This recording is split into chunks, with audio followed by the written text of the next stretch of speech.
coming to terms of your current reality in regards to your health, your fitness, and your goals. And this is what Fighter FitX is attempting to uncover or to instill upon you, our member, to come to terms in your state. Sorry, so what I'm trying to say was, just to recap it, what I was trying to say is like having the mental state of when you are coming to terms of wanting to change, and when you realize and come to terms of your current state of health is no longer working for you, and you want to make those necessary adjustments in health, nutrition, mindset, habits, physical activity. And this video here, this information I'll share with everyone is a great support for that endeavor, and I'll make sure I am sharing.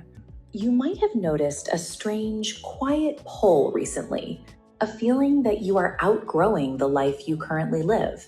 Your focus is shifting, and your internal compass has locked into a new direction. The symptoms of this shift show up in ordinary moments.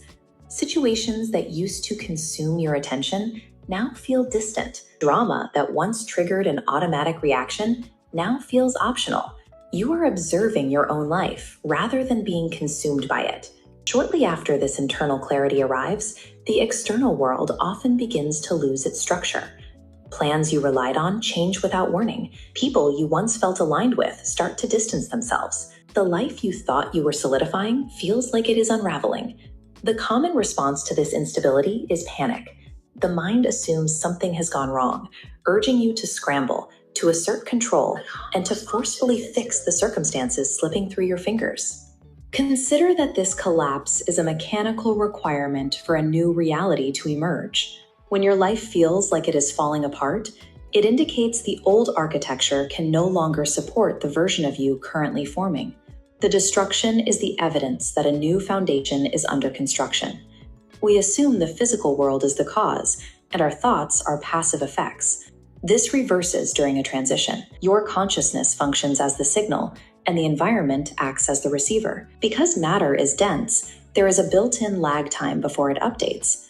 Your subconscious acts as an architect, using your consistent thoughts, quiet assumptions, and the feelings you accept as true as a set of instructions. Because the external world mirrors this internal blueprint, the environment continues to rebuild whatever state you currently occupy. Changing your life requires a change in consciousness. Without that shift, the reflection has no means to change. This explains why life feels like it is falling apart the moment you start to shift. If your internal state is evolving, why does the external world become so chaotic? Your old circumstances were built for a previous version of you. Now that you've adopted a new state, they are out of phase with your internal signal. This disruption clears the physical space required to build a match for your new blueprint. This creates the in-between space. You are standing in the delay where your identity has evolved, but the physical world is still finishing the dismantling of the old structures. During this delay, the mind craves the safety of the familiar. It will try to convince you to return to old anxieties and limitations simply to feel grounded again. Demanding immediate external proof that your life has changed causes you to focus on the demolition. That focus reinforces the old state, trapping you in the reality you are trying to leave. Crossing this gap requires severing your reliance on the physical world for validation. You must stop looking to your current, temporary circumstances to tell you if your internal shift is working. The primary task is remaining faithful to the new state. This means thinking, reacting, and making decisions from the perspective of the version of yourself who has already moved through the transition. Awareness is your most effective tool. When an old limiting belief flares up, simply noticing it strips it of its power to dictate your blueprint. You are moving beyond the habit of reacting to circumstances and beginning to direct the awareness that forms them. Trust the subtle inner shift. Consciousness leads the way, and the physical world must inevitably follow. Right, so the architecture of inner transformation. So how can I shift my state of consciousness for transformation? Shifting your state of consciousness is a profound internal process where you reshape your reality from the inside out. Because your outer world is merely a reflection of your inner state, true transformation cannot be forced in your physical environment. You must begin with a quiet reorientation of your awareness. What the recommendation would be is to audit your lifestyle of your current state of health, fitness level, habits, what you are eating, and the people that you are surrounding yourself with, to making sure that, okay, is this benefiting my life? Is this benefiting the person who I want to become? And if the answer is no, then take that list and substitute, step away, reframe, redirect, and of course, come inside the Day One Den for that support, for that community support, and understanding that fitness is a journey. It is not a weekend endeavor. It is not a 7-day fitness jumpstart. It is a process that takes, and transformation to go from A to T, Z requires effort. So here is how you can effectively shift your state of consciousness to experience transformation. Cultivate deep awareness. The foundation of transformation begins with observing your inner world. You must become aware of the patterns, the beliefs, and assumptions that have been unconsciously shaping your reality or shaping your fitness and mindset and health. Pay close attention to your daily thoughts and inner conversations, as these act as continuous instructions signaling to your consciousness. Once you truly see and recognize these limiting mental patterns, they lose power to control you. And in regards to fitness and health and eating and nutrition, you want to pay close attention to your daily actions and, of course, your thought patterns in regards to how you see yourself with your self-image, how you are behaving and acting as the current state. So if I was talking to a client a couple of years ago, and he was, there was an issue with his self-image, and he was talking about, like, I just feel so fat, I feel so out of shape. So basically, he was voicing his current reality.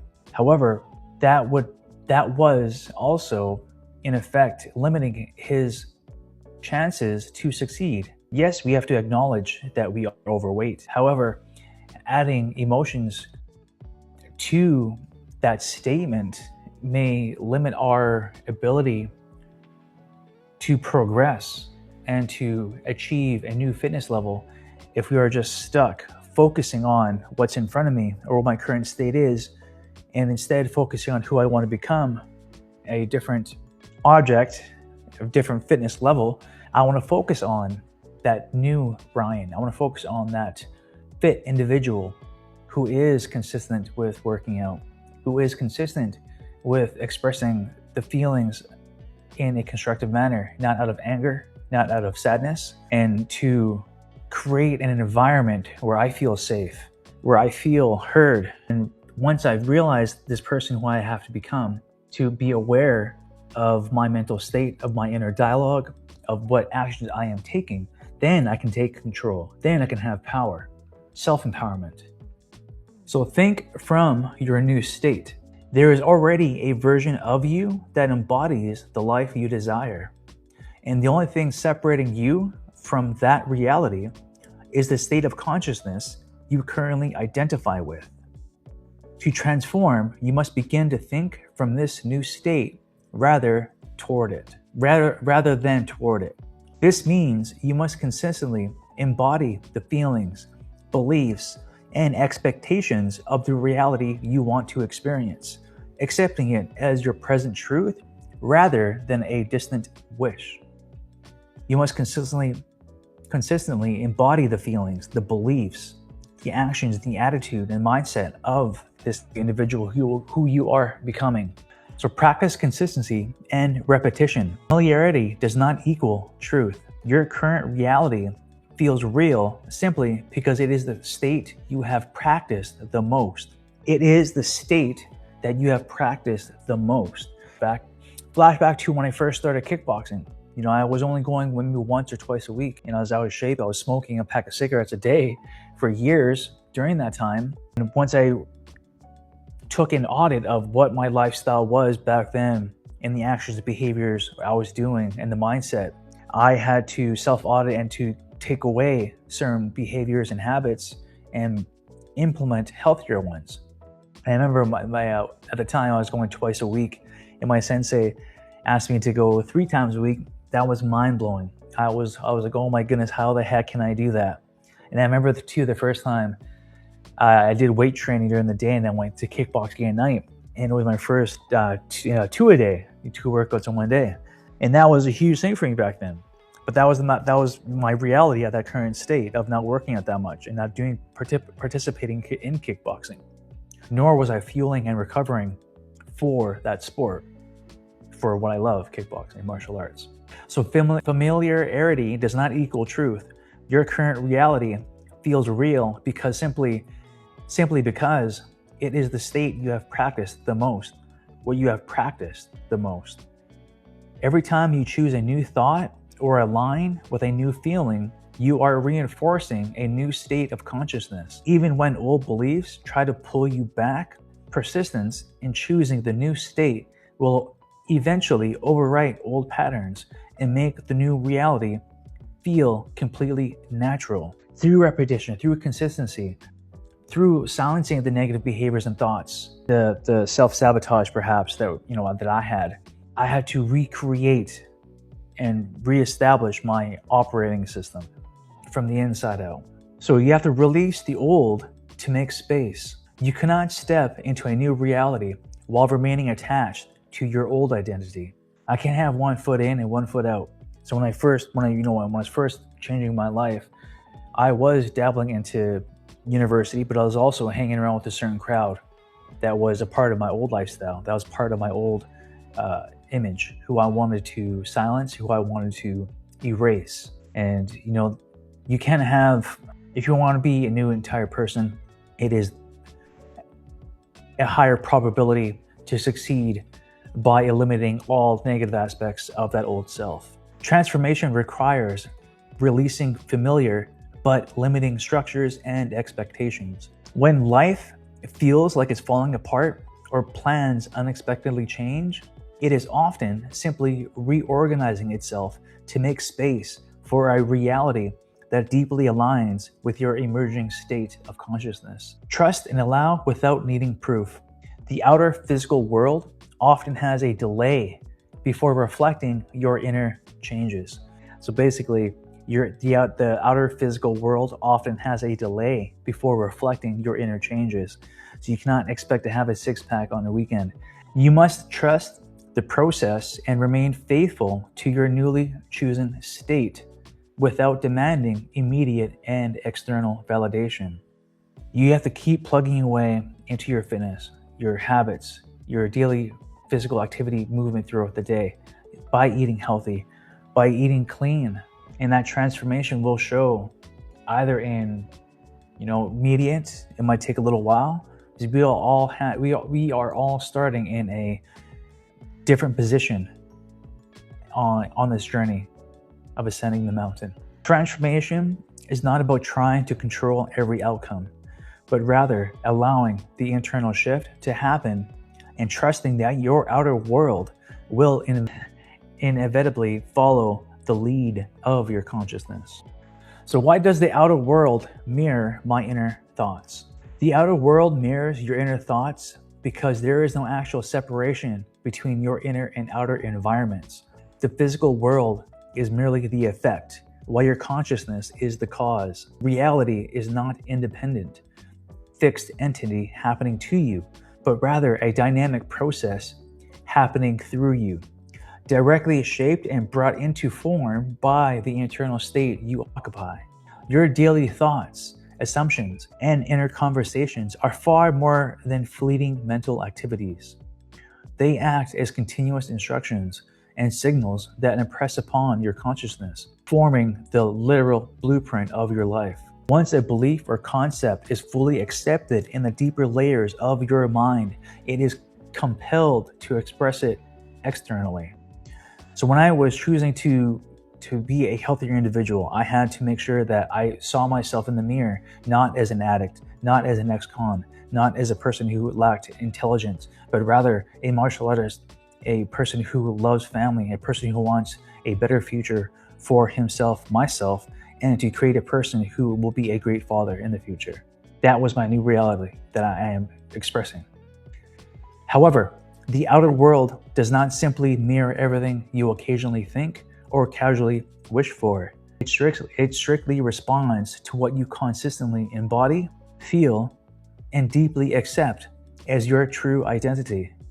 For example, if you say you want a better life, but beneath that desire, you continue to expect disappointment or identify with struggle, your external environment has no choice but to reflect those deeper practiced patterns of limitation. If I start my day expecting a horrible and if I expect my day to go wrong, high stress, and I'm already having a preconceived notion of daily activities that will transpire due to familiarity of what happened that week prior to, I will look for events, or I will seek out, and my energy will portray that in my reality. Because consciousness leads and the external world, reality serves as a flawless mirror, revealing exactly what beliefs, limitations, and assumptions you are currently identifying with inside yourself. So how can I think from my new state? As we explored in our earlier conversation about shifting your consciousness, thinking from a new state rather than toward it is a critical difference between wishing for change and actually experiencing it. To think from your new state means you must stop viewing your desired life as something distant, unreachable, and separate from you. Instead, rather, you must assume the identity of the version of yourself that already possesses and embodies that reality. The habits of working out, of being accountable, of taking responsibility for one's actions, for one's current state, mental state, life circumstances, and accepting responsibility and taking control of what you can do in this moment. So change your inner dialogue and interpretations. Thinking from the new state requires you to shift your everyday thoughts, perspectives, and quiet inner conversations to match your new identity. When you truly think from the new state, you begin to interpret your experiences and react to the world exactly as that new evolved version of yourself would. Embody the feelings of your reality being true right now. The sources emphasize that consciousness does not respond to occasionally wishes or passing words. It responds strictly to what you deeply believe and embody as real. You must feel as though your desired reality is already your present truth. You're always talking about picturing the end in mind and working backwards and reconstructing or deconstructing that person that you see in the future, and what action that person has taken to become that individual. By being healthy, by waking up early, by having proper sleep, by drinking plenty of water, by doing stuff that also encompasses spirituality, family, friendship, business, work, health. Right? So persist when the old identity pulls you back. Now, this is a big one. Since you are fighting against a current that is trying to hold you back and keeping you safe in familiarity and your comfort zone, once you break free, or once the body or mind is realizing that you are changing, it is trying to keep that same environment or that same mindset and body image hold and strong. All right, so when you are changing, old habits will appear. That's when you have to practice by saying no. That's when you have to practice by having a proper support system in place so that you are safe and that you are staying on track. It is up to us to have that awareness to see the difference and to realize what is going to be truth or what is going to be a self-image of the old self. Reinforce the state through repetition. Just as your current reality was built on repeatedly practiced thoughts, your new state needs consistency. Every time you intentionally choose to adopt a new thought, align with a new feeling, or see yourself differently, you are reinforcing this new state until it becomes completely natural and effortless. By continuously choosing to think and react from this new identity, your entire perception shifts, and your external reality will inevitably begin to reorganize itself to reflect the person you have become. Just it ties into what we are doing as individuals to become better and healthier. We have, even though yes, it's weight training, it is eating healthy, but also there is far more going on in our mindset, in our psyche, and the inner dialogue that we do have. And this is one aspect that has to be addressed when you want to change your lifestyle for the better. And coming from heroin addiction, coming from incarceration, from for heroin addiction from 14 to 18, off and on for years, and just turned 18, being incarcerated for 11 months. And once I was released, that was the I needed to go inside to realize my life and what my actions led me to. During that time of being locked away, it really forced me to look at myself, at my heart and soul, and to realize what I had to do to change, to make sure that I would never go back. And I never did. And I also never went back to my DOC, drug of choice. And that's why it is so important for me to do what I do in the Day One Den with Fighter Fit Athletics, and the future vision of the foundation of Fighter Fit Athletics to help hundreds, thousands, of First Nations youth, at-risk youth in general, and and also the world. Where thankfully the school platform here, I do have that access. Fighter Fit X has that access to a worldwide audience. So that means we can, change one body, change one mindset to a healthier one, each by country, by zip code, by postal code. And, that is a blessing to share my experiences with coaching clients for the past 16, 17 years in person, and to share this journey with you inside the den, and to have this video coaching aspect. All right, team. Hope you enjoyed that one.